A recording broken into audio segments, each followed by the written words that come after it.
Sahabat masih belum memahami tentang hidden debt atau hutang tersembunyi yang dilakukan selama beberapa tahun ini yang diwanti-wanti oleh media kemarin itu? Artinya apa? Kita ulangi lagi nontonnya. Saksikan video tersebut. China has lent billions to governments around the world.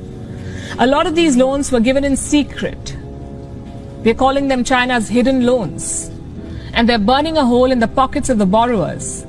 If China's economy collapses, these countries will all suffer.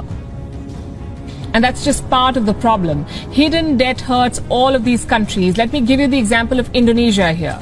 Indonesia wanted to build a railway line, so it borrowed money from China. It was a very bad idea. Indonesia is learning the hard way.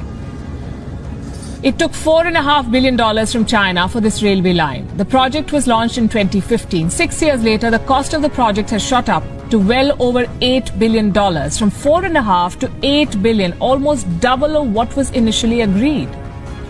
Now, what do? You cannot abandon the project midway. So Indonesia is dipping into its own state budget to pay for this railway line. And this could be just the beginning of its troubles. Most of the money Indonesia has borrowed from China is off the books. It is hidden debt. It is not reflected in official books. Officially, Indonesia owes China close to $5 billion. Unofficially, Indonesia reportedly owes China close to $23 billion. That's $18 billion of hidden debt. 78% of Indonesia's debt to China is hidden. Who took these loans? Indonesian government entities. And these are very risky borrowings. The loans were given without sovereign guarantees, meaning if the borrowers go bankrupt, the Indonesian government will face pressure to bail out. They will have to pay that money. It's a trap.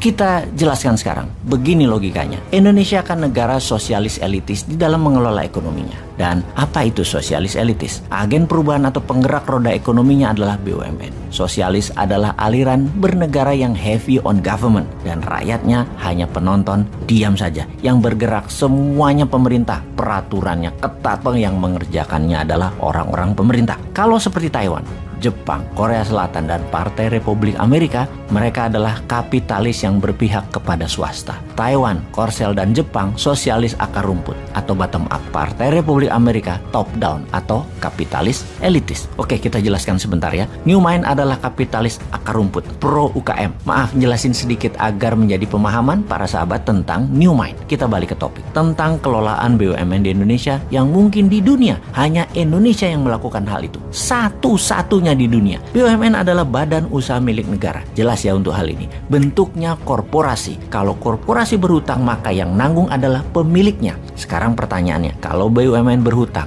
dan rugi, yang menanggung kerugiannya adalah korporasi itu sendiri, BUMN itu sendiri. Betul? Ya nggak begitu. BUMN itu kalau berhutang, kalau tidak bisa bayar, maka yang bayar adalah APBN. Namun dalam berhutang, dalam catatan APBN, hutang BUMN tidak tercatat sebagai hutang negara. Itu yang dimaksud dengan hidden debt oleh media India tersebut. Ketika misalnya Garuda bangkrut, Jiwasraya bangkrut, dan puluhan BUMN punya masalah cash flow, APBN lah yang injek, yang menambah modal, yang membayari tersebut alias rakyat. Begitu BUMN karya-karya yang menjadi bagian pembangunan infrastruktur, mengapa banyak yang bangkrut dan merugi? Jawabannya adalah karena over investment. Over investment itu terjadi karena memang tidak punya free cash. Punya aset, asetnya digadai, dijaminkan, proyeknya di markup. Proyek tersebut 110% uangnya adalah hutangan. Proyeknya bukan proyek produktif yang IRR-nya di bawah 7% udah balik modal. Panjang semua balik modalnya, di atas 20 tahun bahkan. Ya mati bunga lah. Pokoknya tidak akan terbayar bunganya saja. Bahkan bunganya pun tidak bisa terbayar. Jadi nombok. Dan apa yang terjadi? APBN bayarin lagi. Jadi proyek-proyek tadi asetnya dipegang oleh asing, yang ternyata oleh asing tadi aset tadi diteruskan ke biangnya atau pass through, atau aset kita itu dipegang Tiongkok sama Tiongkok asetnya diterusin buat jadi underlying atau jaminan hutang mereka ke dolar ke negara lain. Itu yang disebut hidden debt atau hutang tersembunyi karena tidak nampak di state budget, di anggaran negara tidak nampak. Jadi kalau mau jujur, bagaimana mulai sekarang hutang BUMN dicatat di APBN?